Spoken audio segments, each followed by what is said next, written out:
names, the most established names in the sport, and no one is more established than this man. He is the king of the jungle. Captain Scarlet, Steve Rogers, 48 years of age. The old man of the sport, we won't tell him he's a little bit fierce. Calls himself the daddy, and he's a big bantamweight. 67 kilos stated. We've seen him bigger, but he's the former world champion. And he was tested to the hilt by this man, David VITRY of France, the French national champion, relatively young at 37, but he's a tall, rangy athlete, 5'8". A little bit smaller in terms of his size, but the leverage creates problems for the world champion. And as I said at the top of that, he actually tested Steve and took him to 3-3 on the right arm. Very few men can claim to have done that to Captain Scarlet.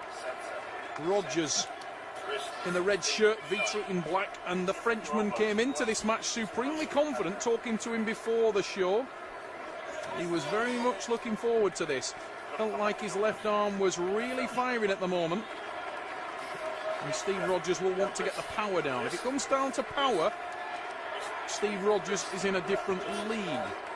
But the leverage of the Frenchman is very, very significant in this match. And straight away, he's opened the hand and wrist. And I noticed, actually, Steve Rogers grabbing his pec there. The enormous pecs of Steve Rogers. This guy bench presses crazy weight for a man of 65 kilos. He can easily bench press over 150 kilos for reps. More than double his body weight. Few men can attest to have done that. We're into the strap match. Should favour the power man, but it favours leverage. Arm wrestling is not just about power. Levers and speed are important, but it's a tremendous rotation and a side pressure move from Steve Rogers there. You see on the replay, he rotates, counter-rotates out of the hand of VITRY. VITRY, with the same move that he used on the right arm, tried to expose the hand and wrist of Rogers.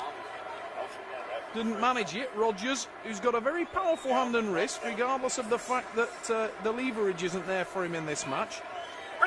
That was a better start from the Frenchman, and he tested the hand of Steve Rogers on the start. We go back to the straps. Maybe that was Steve's strategy. I think after that first one, he might be happy to be in the strap.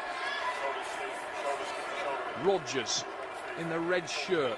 Former world champion, multiple and reigning British national champion. His hand and wrist are tested, but the power of the man from the UK is what it's all about at the Trafford Centre, and he takes it to 2. And there's a look in Steve's eye that he's very, very businesslike. He's not with the same level of aggression. No, mate. Thank you, Richard. I'll remember when I'm referee. Having a little bit of a pop at Richard Poole, the referee there. Steve. Richard and Steve exchanged a few words about the position on the setup. Some advice from Gregory Schneider, the top French heavyweight arm wrestler, working the corner of VITRY. And again, Richard Poole straight on the back of Steve Rogers, trying to make sure that he's positioned fairly. Very, very impartial ref, Richard Poole, an excellent referee. We slip and we go to the straps, with VITRY being in a dominant hand position again, however. And that will concern Steve Rogers. He won't want to give away anything more than he needs to. That's a massive hit from VITRY, and he's creating all kinds of trouble for Rogers. But look at the power from Rogers as he drives down. And that's the Steve Rogers we know. And the scream you heard over Steve Rogers there was his daughter. Push yourself down. Huh? Push yourself down. So instead of trying to lift it up against it, try and push yourself down. Steve Rogers has a pair of daughters that are pretty much as stunning as it gets, and they're out cheering him on in the crowd. They'd be sat nearer to me if they had a chance, but I don't do it with Steve so close, even though he is distracted by arm wrestling.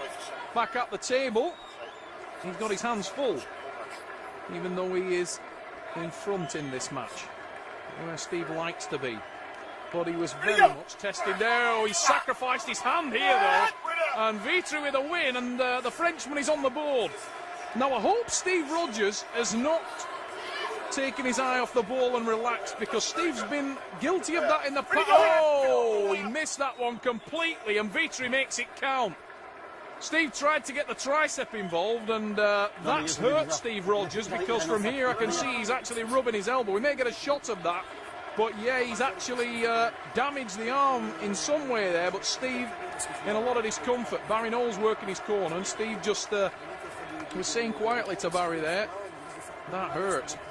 Gregory Snyder will know his man has an opportunity to draw level now.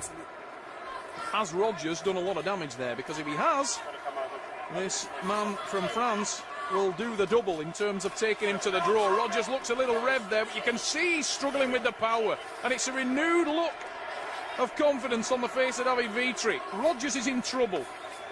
He's at 3, he can't lose the match. Oh no, his arm has opened wide, and Steve Rogers is forced to jump behind it.